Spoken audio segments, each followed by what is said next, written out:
Olá a todos! A disciplina de Higiene e Segurança do Trabalho é uma das mais importantes do curso. Por quê? Porque ela abrange todas as áreas em um canteiro de obras e também em outras áreas também. Por exemplo, medicina. Se você vai construir um hospital para um determinado órgão, uma empresa privada, você tem que seguir, além das normas desse órgão, você deve seguir também as normas da saúde, NR12, que o rodapé é redondo para não acumular sujeira, e etc, né? Etc. Além do que, vocês vão poder pôr em prática muitos conhecimentos já adquiridos aqui no curso. Então, você vai fazer uma instalação elétrica, você tem que ir para a NR10. Você vai fazer uma instalação elétrica, você vai para a NR10. Então, o técnico de edificações também, ele tem condições de verificar se o colaborador ele está trabalhando sob condições de salubridade ou não. Por exemplo, num chão de fábrica, o banheiro tem que estar limpo, o piso tem que estar limpo, o ruído tem que ter determinado nível de decibéis para o trabalhador, a poeira, os gases e assim por diante. Então, cada norma, são as normas regulamentadoras do ambiente de segurança do trabalho, pelo site do MTE, vou fazer um vídeo aqui para vocês terem acesso. Não vou falar aqui de uma maneira muito resumida, porque são 37 normas, 37 NRs. Então, mas a gente vai passar um pouco delas aí, pelo menos as mais importantes, eu vou falar para vocês, as mais importantes. E então, dessa forma, vocês tendo conhecimento dessas normas, vocês vão poder fazer uma avaliação e uma prevenção desse ambiente de trabalho, se está em condições insalubres ou não, e propor essas medidas de controle para o seu gestor, para que faça uma prevenção dos ambientes de trabalho e das condições de trabalho. Por quê? Você tem um determinado equipamento na obra, você está aí na área industrial, você está com equipamento assim que custou 2 milhões. Aí você mandou 2 técnicos para a Alemanha fazer o treinamento. Aí aconteceu, aí voltaram, né? Estão operando a máquina. Aconteceu que um teve que se afastar com uma doença X. O outro você teve que mandar lá para Rondônia. Aí como é que você faz? Né? Então, esse que ficou doente, com certeza, ou ele teve uma doença ocupacional do ambiente de trabalho. O ambiente não pode estar um ambiente tenso, né? Porque são as doenças do psicológico, do psique do ser humano também. Então isso também envolve muita questão. E aí como que você faz? Você fica com esse investimento todo nas mãos.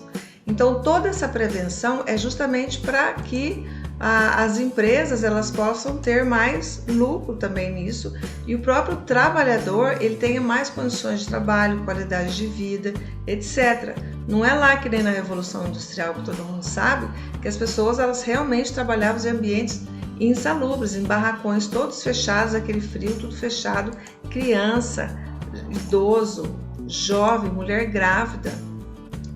Ocorreu tudo desde aquela época, né? A gente fazendo uma contextualização histórica, se der tempo posso até fazer um vídeo para vocês, tratando toda essa contextualização de como começou tudo isso.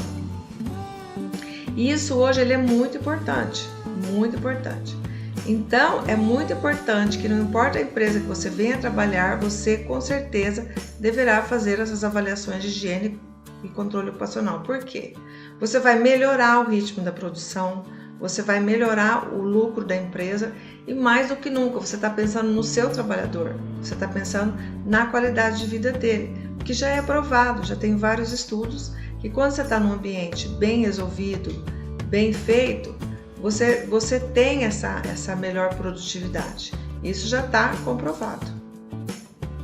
Essa aqui é a nossa ementa do curso, né? Que a gente vai tratar de uma forma bem resumida, devido às nossas condições aí. E a higiene do trabalho, ela envolve muitas medidas de prevenção, muitas siglas aí que conforme a gente vai conversando, vocês vão também se acostumar com tudo isso. Por exemplo, já vou começar, que eu já fiz essa pergunta na última aula para vocês. Qual a diferença das NRs para as NBRs? Gente, todo mundo confunde, todo mundo vem me perguntando. As NRs, elas são feitas, aprovadas, bom, a partir da Constituição, né, da CLT, da Constituição. E aí a gente entra no Ministério do Trabalho e Emprego. Então elas são feitas para o ambiente de trabalho, o ambiente do trabalho, então higiene e segurança do trabalho. São as NR, são as normas regulamentadoras, ou seja, determinada indústria X, ela deve seguir todas aquelas normas, senão ela não consegue operar, senão abaixa o ministério lá e para todo o serviço, para toda a produção, até que ela se adeque às normas de segurança do trabalho. Por exemplo, aqueles trabalhadores de cana que tem lá na região de Ribeirão Preto, não é mais permitido você levar eles tudo naquele caminhão, daquele mau jeito todo, né? É obrigado agora você ter um ônibus, todo mundo ir bem ajeitado ali dentro do ônibus, né? Então são várias medidas preventivas para manter a qualidade e segurança do seu colaborador. Então é feito inspeções pelo técnico de segurança do trabalho, é feito inspeções pelo próprio Ministério, pela Delegacia de Trabalho. Então são muitos itens que a gente deve fazer sempre um checklist de tudo isso, porque a partir de que você tem conhecimento de todas as normas, a gente vai tomando assim já conhecimento disso tudo. Então, é porque é bonito fazer tudo isso? Não, gente, a gente tem que ver que o governo federal já está mais do que provado que pelo menos a construção civil onde mais tem acidentes de trabalho, construção civil, né?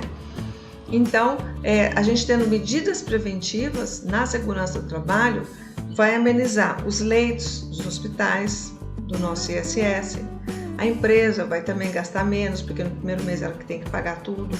Então é isso, né? Os leitos, né? Principalmente os leitos dos hospitais.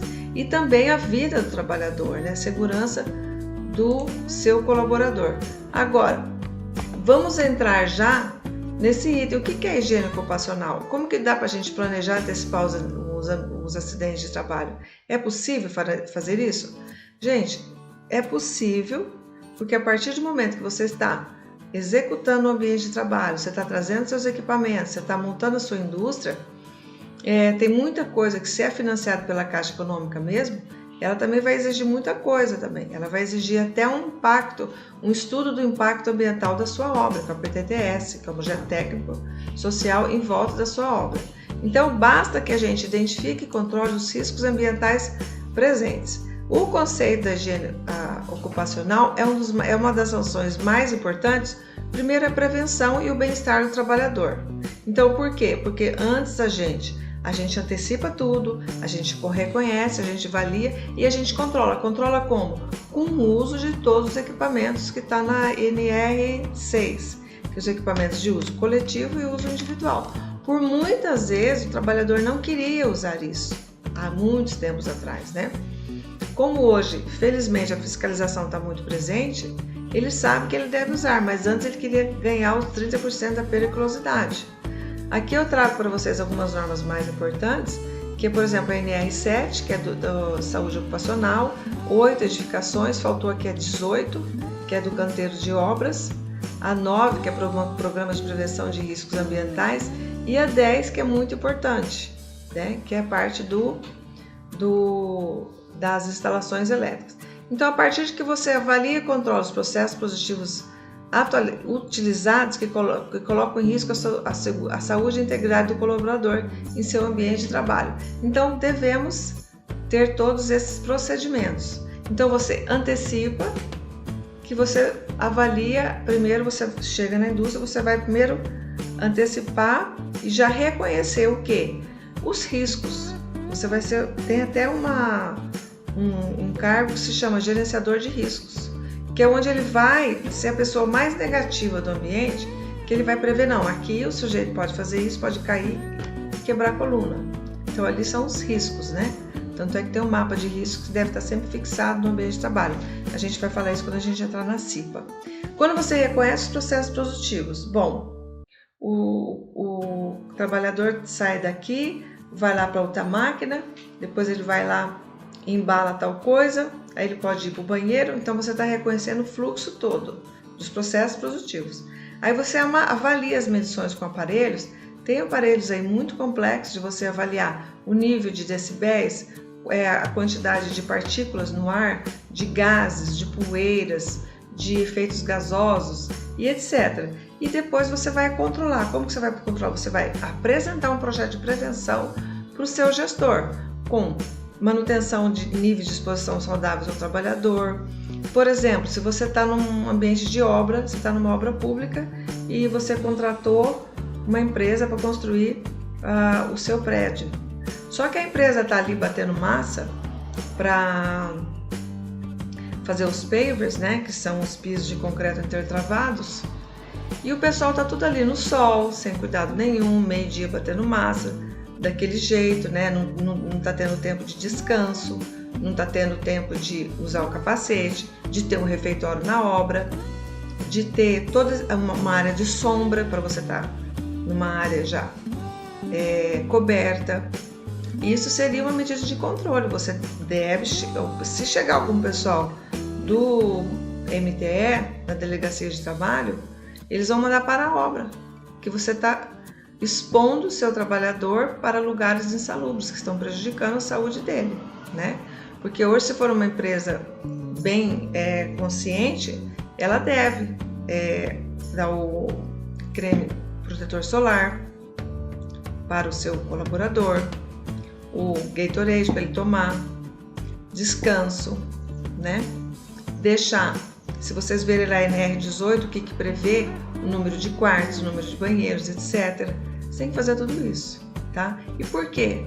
Porque além de aumentar a produção, o seu trabalhador, ele está trabalhando num ambiente de trabalho confortável para ele, né? Salubre para ele, não está insalubre, não está expondo o seu trabalhador. E mais do que nunca lá na frente você vai ver que realmente você estará aumentando a sua produção, ela não está parada. A higiene do trabalho, ela compreende vários itens que você deve estar atento. A engenharia é uma das mais importantes porque ela que está executando tudo, né? Então, por exemplo, piso tátil de forma correta, aonde executar o piso tátil, principalmente os projetos de bombeiro, por exemplo, que você tem que sinalizar tudo. Aqueles cabines de alta tensão, você tem que sinalizar também.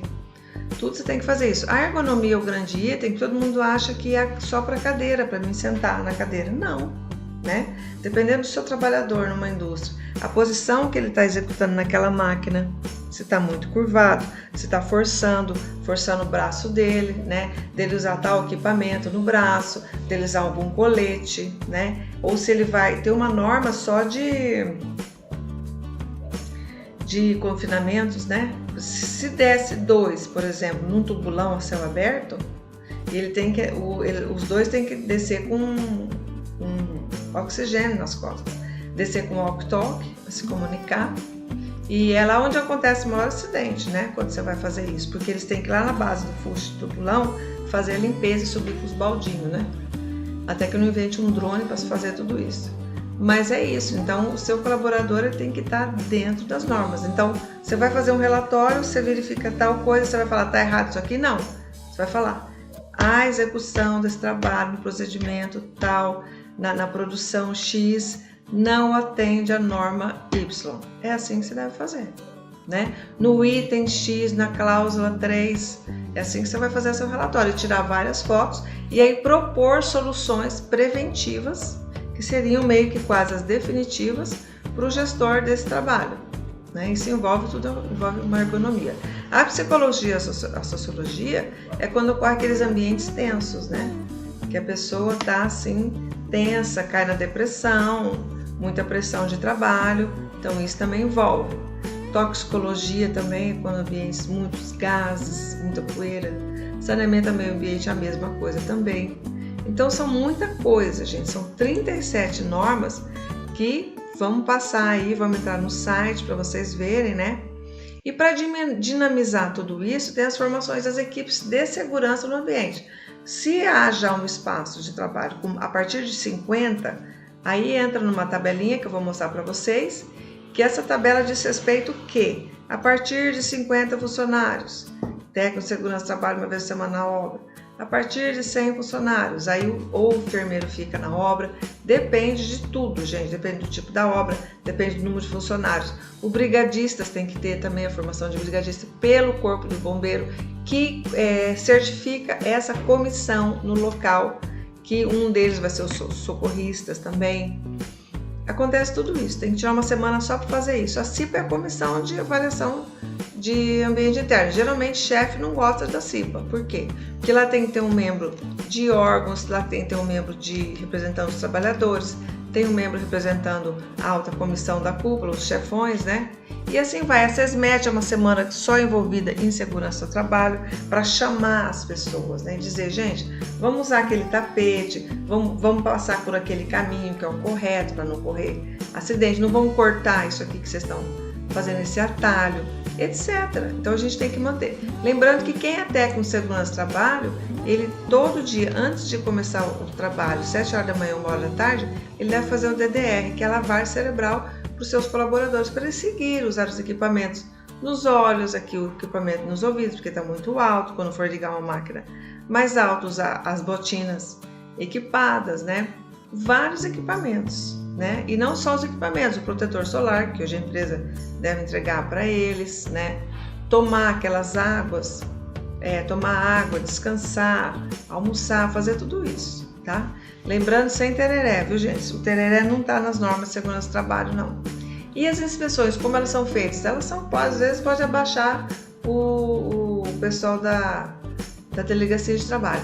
Lembrando que quando você inicia qualquer obra, é obrigatório você ir lá e comunicar também que você está empregando 30 números de pessoas ou X número de pessoas, que você vai agir dessa forma, que o seu apontador, por isso que a gente no barracão de obra você tem que ter um apontador, o apontador vai cuidar de tudo isso, ele vai cuidar de estar controlando a entrada e saída dos funcionários também, não é só dos materiais, né? Quem está entrando e apontando, né, o ponto deles, etc.